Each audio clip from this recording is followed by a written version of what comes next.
Hey guys, welcome to the next tutorial for ethical hacking and penetration testing via Kali Linux. In the previous tutorial, I taught you about DNS information gathering of subdomains and IPv4 and IPv6 through DNSdict and URL crazy. Okay, perfect. Sorry, I forgot. Okay, so now the next thing that I would be teaching you today would be the DNS analysis version of our DNSrecon and DNS map. So I would be first starting with DNSrecon because it's quite a bit easy than DNS map. So DNSrecon, it's just a tool for enumeration, and it is again coded in Python, same thing as URL crazy, and it enables to gather DNS oriented information on a given target. So sorry, not URL crazy, it was Python is based along with the harvester. Perfect. So now in order for you to open DNSrecon, I'll just keep this terminal on this right hand side. Just go to Kali Linux, information gathering, DNS analysis, and DNSrecon. And as you can see, we have each and everything over here that we want, all the tags. The most important would be the -d, -r, and the dictionary file that we would be using. And if we are trying to filter out brute force, then we'll have to use -f as well. So there was a bug in Kali Linux some time ago that we were not able to just type DNS recon. We need to type DNS recon /py. But this tool that I would be using is bug free. The reason being that it has been updated in the recent version, and if you have the updated version, you don't have to worry about that. So this bug has been fixed by Kali Linux team on the new update. So the standard code enumeration is that we can go ahead and get the SOA record, name server, mail host, MX, IP ranges, and a lot of more that the company is using, what servers can send emails from as well.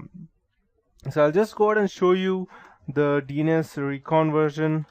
SRECON -t std-d google.com. And in case you might be wondering what is -d and -t, as I told you, a few things are the most important. T is for the type and D is for the domain target. So with T is we have the standard type and the domain is google.com. So let's check.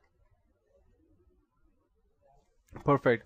So by gathering this information that I enumerated, we can see that Google has SRV, that's service records, and now we know that they're using a jabber, that's XMPP, and we have also obtained the IP, and let's check if we have the ports as well through which they transfer.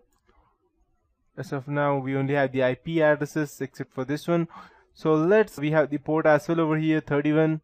Now let's go ahead and check the ports as well. So I'll just type DNSrecon -t SRV, since the type would be for the surface, and -d google.com.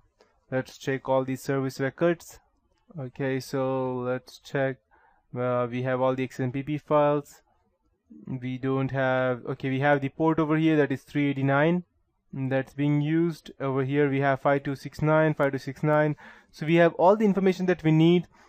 Even the IPv6 ports, we have it over here, so we don't need to probably worry about gathering any information from the outside. We can go ahead and gather all the information just by using this tool.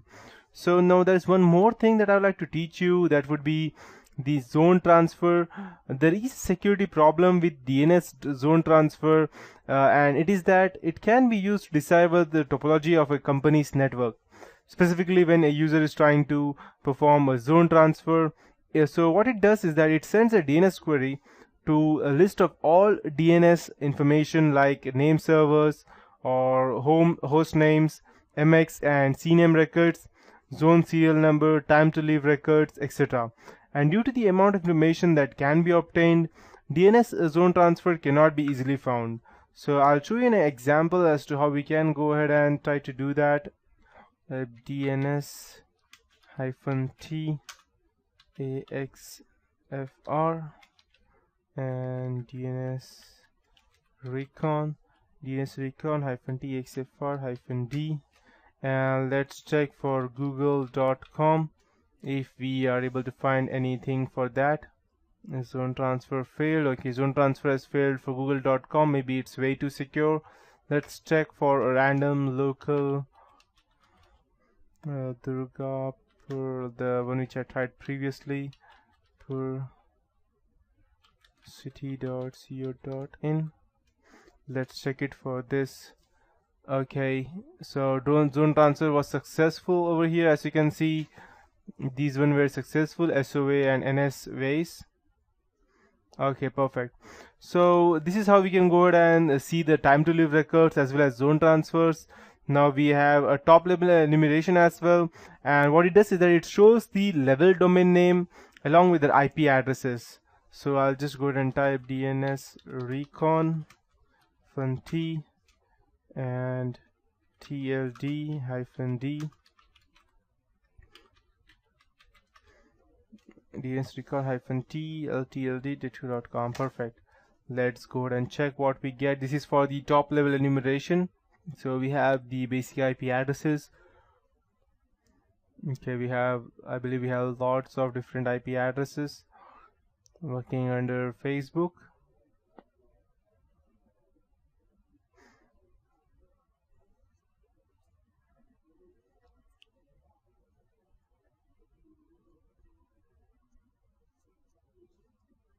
Okay, I believe we have lots of top level enumeration.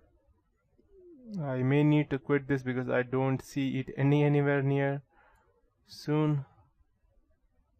Okay, so what I would be doing, I would just go ahead and quit because I think that Facebook has lots of top level enumerations. Let's check for google.com. If it runs, I will be able to show you how it looks like in the end. If it does not, if it does collide in the end, if it does not, then again I'll have to move on to the next topic. Okay, all the host and IP addresses of Google are again still active, I believe, so I won't be able to continue with that. So, but this is how you can go ahead and find out different IP addresses for that. Now let's go ahead and take a look at the reverse lookup as to how we can go ahead and also use the reverse lookup. And reverse DNS lookup is a determination of a domain name with the associated IP address. DNSrecon can perform a reverse lookup for PTR records, that's pointer records, against IPv4 and IPv6 address ranges. So I'll just quit this one by typing Ctrl-Z, and I'll go ahead and try to do a reverse lookup recon on that. And these would be, I would need to go ahead and insert two different IP addresses. So the IP address for Google would be 173.192.114.86 and 173.192.114.96. Okay, so check range provided is invalid. Okay, never mind. So if you had a valid range, then you would have gotten all the reverse DNS lookup information for the google.com as well. So to save all of these enumeration results, you need to go ahead and type DNSrecon-D. Let's say for google.com you want to save, I'll type XML-MR, and -D is used for denoting the domain.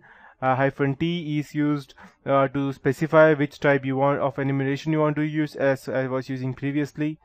So in case I want to go ahead and save all this information inside a file, I can just go ahead and type this, and a file will be created over here in home named MR, and you can see all of these things. Perfect. I'll just close. So this is one way of using the DNSrecon. Now the next topic that I would like to teach you would be the DNS mapping version, which is quite different from the DNSrecon.